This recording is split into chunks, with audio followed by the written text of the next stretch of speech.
Hai, jumpa lagi dengan kami mahasiswa Universitas San Pedro Kupang, Prodi PGSD semester 5. Mata kuliah praktikum IPA tentang simbiosis parasitisme.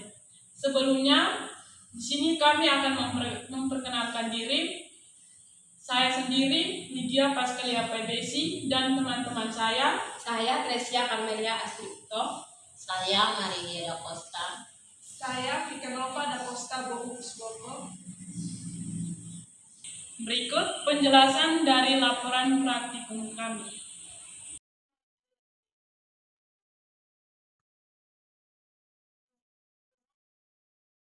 Laporan praktikum simbiosis parasitisme. 1. Tujuan: mengidentifikasi simbiosis parasitisme di lingkungan sekitar. 2. Alat dan bahan: A. Alat-alat tulis. B. Lembar pengamatan. C. Lingkungan sekitar. 3. A. Siapkan alat dan bahan yang diperlukan. B. Pergilah ke lingkungan sekitar tempat tinggal, kebun, atau hutan terdekat. C. Beberapa simbiosis parasitisme yang diidentifikasi terjadi antara hewan dan tumbuhan, antara hewan dengan hewan, antara tumbuhan dengan tumbuhan. 4. Hubungan yang terjadi antara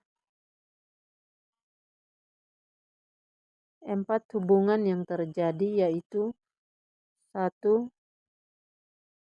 Kutu pada anjing. 2. Kutu pada rambut manusia. 3. Benalu pada tumbuhan pohon jambu. 4. Benalu pada tumbuhan pohon jeruk. D. Menganalisis makhluk hidup mana yang dirugikan. E. Jenis kerugian dan keuntungan yang terjadi pada hubungan simbiosis. Hasil pengamatan: jenis parasitisme kutu pada anjing.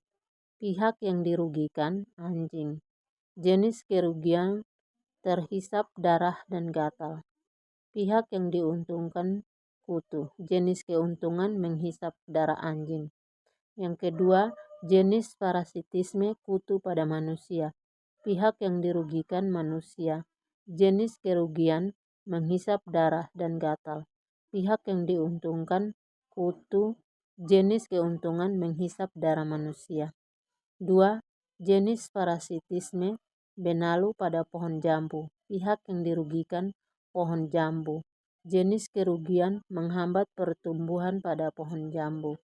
Pihak yang diuntungkan benalu. Jenis keuntungan menyerap makanan.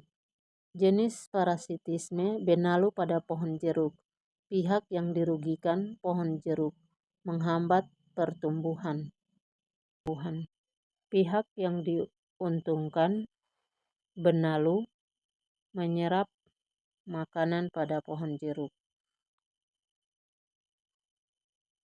5. Pembahasan. Simbiosis parasitisme adalah hubungan dua individu berbeda spesies yang hanya menguntungkan sepihak saja dan pihak lain dirugikan.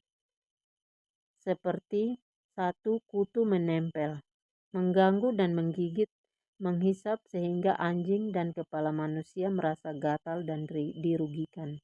Yang kedua, benalu. Benalu menyerap bahan makanan dari inang pohon sehingga pohon jambu dan jeruk pertumbuhannya terhambat.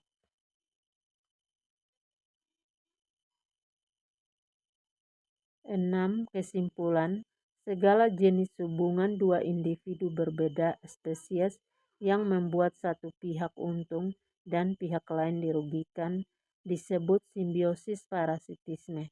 Sifat parasit yaitu tidak akan membunuh inangnya karena kalau inangnya mati maka parasitnya juga ikut mati karena kekurangan sumber makanan.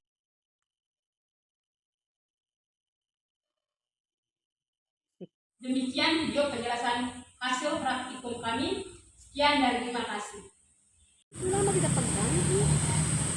Materi berikut kita masuk pada Perkembangbiakan vegetatif buatan dengan cara mencangkok. 1. Tujuan mencangkok bunga Kamboja. A. Untuk mengetahui cara memperbanyak tanaman dengan cara mencangkok. B. Menjelaskan hasil laporan yang sudah dikumpulkan. Yang kedua, alat dan bahan. 1. Air. 2. Tisu. 3. Tali. 4. Pisau. 5. Plastik bening. 6. Tanah. 7. Bunga Kamboja.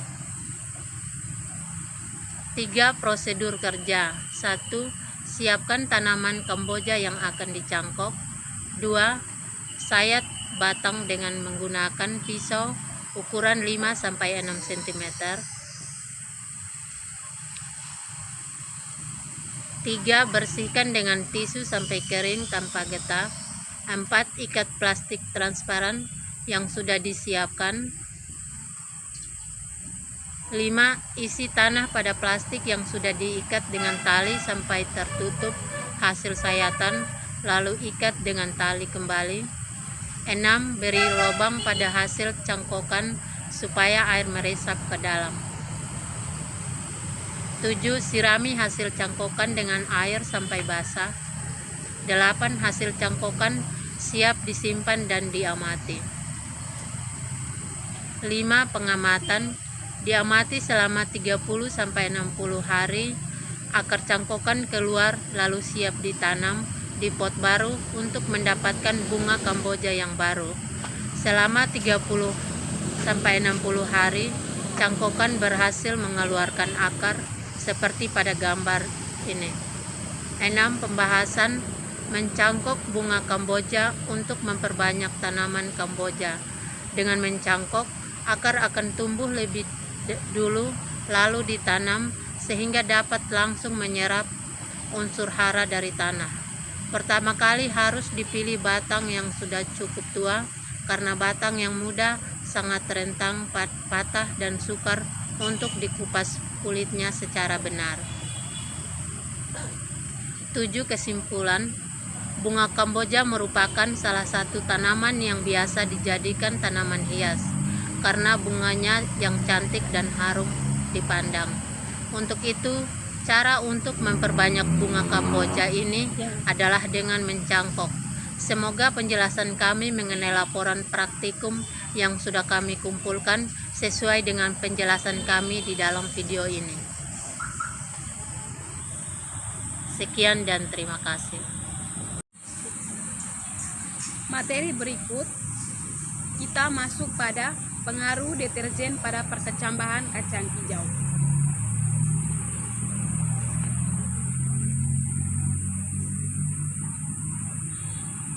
Tujuan mengamati pengaruh deterjen terhadap perkecambahan kacang hijau. Yang kedua, alat dan bahan. A. Kacang hijau 30 biji. B. Aqua botol besar 8 buah. C. Aqua botol sedang 8 buah. D. Aqua gelas 7 buah. E. Kertas saring. F. Mistar. G. Kertas label. H. Gelas kimia ukuran 1000 ml 1 buah. I. Air leding. J. Gunting. 3. Cara kerja. Yang pertama, sediakan larutan deterjen 100%, 50%, 25%, 12,50%, 6,25%, 3,10%, serta air leding. Lalu simpan cairan dengan gelas aqua bersih label. 2. Sediakan 6 gelas aqua lain, beri label contoh 1, 2, 3, 4, 5, dan 6. Masing-masing diberi lingkaran saring. 3. Masukkan kacang hijau ke dalam air pada gelas aqua, buanglah kacang yang mengapung. 4. Ambil 5 butir lalu rendam dalam larutan 1 5 butir dan larutan 2, 3, 4, dan 5, dan 6 dalam larutan kontrol. Yang berikut, atur kacang hijau dalam gelas aqua sesuai dengan label. Yang berikutnya, isilah gelas aqua dengan larutan deterjen sesuai label.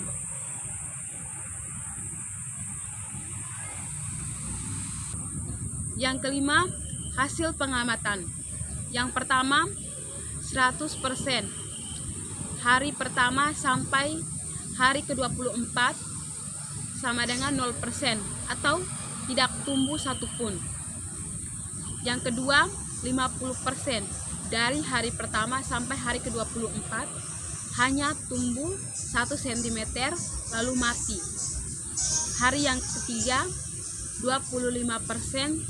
Dari hari pertama sampai 24 hanya tumbuh 1 cm lalu mati.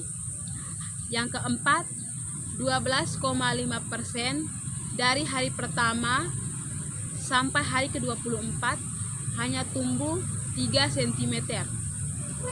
Yang keempat, 12,5%. Dari hari pertama sampai hari ke-24 hanya tumbuh 3 cm. Yang kelima, 6,2%. Dari hari pertama sampai hari ke-24 hanya tumbuh 4 cm. Yang keenam, 3,1%. Dari hari pertama sampai hari ke-24 hanya tumbuh 4 cm. Yang ketujuh, air kontrol atau air leading. Dari hari pertama sampai ke hari 24 itu semua kacang hijau tumbuh. Yang keenam, pembahasan.